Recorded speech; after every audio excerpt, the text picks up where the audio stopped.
Shalom sahabat setia Marturia Ministry. Kita berjumpa kembali di minggu kerja yang baru dalam program Perenungan Pagi Marturia Ministry sebagai tuntunan iman bagi kita semua.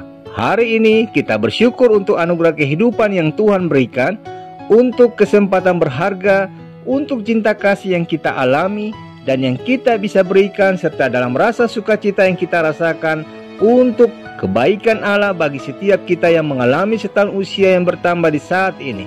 Baik itu usia kelahiran maupun pernikahan, teristimewa untuk mengingat rayakan usia kelahiran bagi Bapak Edward Ricardo Huta Barat, Ibu Cynthia Shirley Tanasale, Ibu Endang Cahaya Ningrum, dan Bapak Rifani Ritonga. Kiranya anugerah kasih rahmat Tuhan memberkati Bapak Ibu dengan kesehatan, kekuatan, hikmah dan kebajikan dalam menapaki hari-hari hidup pemberian Tuhan ke depan bersama dengan kehidupan keluarga terkasih. Kini sabda Tuhan akan menyapa kita, mendahulunya kita sehati dalam doa. Ya Bapa di sorga, saat ini mata kami tertuju kepadamu. Urapilah kami dengan Roh Kudus-Mu dan penuhilah kami dengan hikmat Allah, sehingga setiap kami boleh dimampukan memaknai kebenaran firman Tuhan dalam laku kami.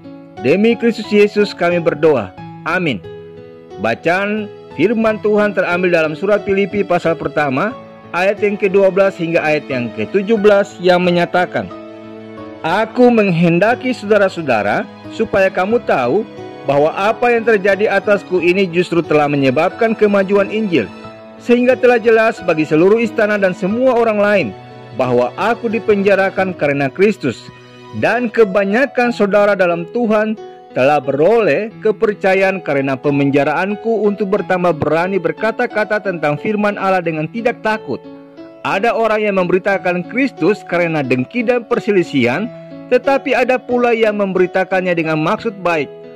Mereka ini memberitakan Kristus karena kasih, sebab mereka tahu bahwa aku ada di sini untuk membela Injil. Tetapi yang lain karena kepentingan sendiri dan dengan maksud yang tidak ikhlas. Sangkanya dengan demikian mereka memperberat bebanku dalam penjara. Demikianlah sabda Tuhan.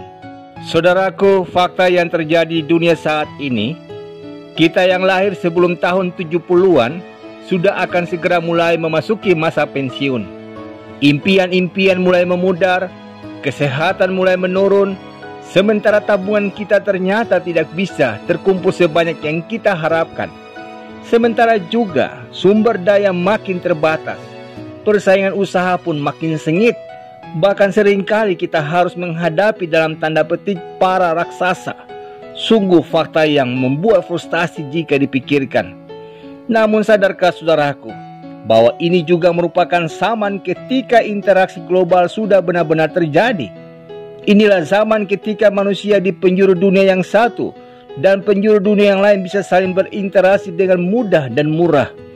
Generasi yang melek teknologi sudah dalam usia produktifnya. Usaha baru berdiri tiap hari. Warga dunia dari mana saja dan dari latar belakang apa saja punya kapasitas untuk membuat perubahan dan dampak global. Perubahan banyak terjadi di mana-mana saudaraku.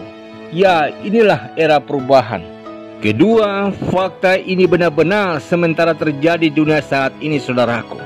Bahkan di tengah pandemi COVID-19 yang melanda kehidupan kita di saat ini, ada perubahan yang membawa pada optimisme, kemudahan, dan peluang yang lebih terbuka.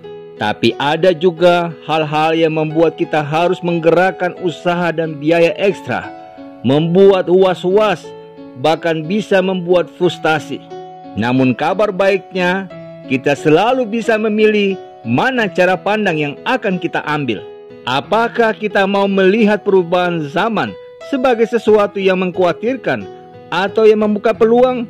Apakah kita mau melihat perubahan sistem sebagai sesuatu yang menghancurkan tatanan yang sudah ada, atau yang membawa perbaikan kepada sesuatu yang baru? Atau apakah kita mau melihat kemunculan generasi yang lebih fresh sebagai saingan yang mengancam posisi kita, ataukah pula sebagai partner untuk meraih kemungkinan-kemungkinan yang lebih besar? Ya saudaraku, semuanya itu adalah pilihan kita. Teladanilah kehidupan Rasul Paulus yang memilih segi positif, yakni Injil yang diberitakan. Meski hal itu dilakukan oleh orang-orang dengan motivasi yang negatif seperti yang dinyatakan di ayat 15a, bahwa mereka memberitakan Kristus karena dengki dan perselisihan. Ada juga dengan motivasi untuk kepentingan sendiri dan maksud yang tidak ikhlas, sebagaimana dikatakan oleh Paulus di ayat yang ke-17. Namun di ayat 18, Paulus justru tetap bersuka cita karena Kristus tetap diberitakan, dan ia pun mengatakan di ayat yang ke-12, hal itu membuat kemajuan dalam upaya penyebarluasan pemberitaan Injil Kristus. Dengan demikian, kita diingatkan saudaraku, cara pandang kita adalah pilihan hidup kita, dan cara pandang kita yang tepat akan berujung pada tindakan yang baik dan benar pula. Amin. Saudaraku, kita akhiri perenungan di saat ini dalam doa. Bapa yang mulia, syukur dan terima kasih untuk hari baru pemberian Tuhan dalam kehidupan kami di saat ini. Kiranya apapun yang terjadi di hari ini, kami dapat membawanya kepadamu. Tolonglah kami dengan hikmat Allah, sehingga di sepanjang hari ini dalam memutuskan segala sesuatu sesuai dengan kehendak-Mu, dan menguji segala sesuatu dengan kehadiran-Mu, supaya kami sampai kepada akhir di hari ini tanpa kesalahan dan tanpa penyesalan. Demi Yesus Kristus Tuhan kami. Amin. Selamat hari Senin saudaraku. Selamat beraktivitas. Ingatlah, bila mana kita melihat hambatan atau peluang, itu tergantung cara pandang kita.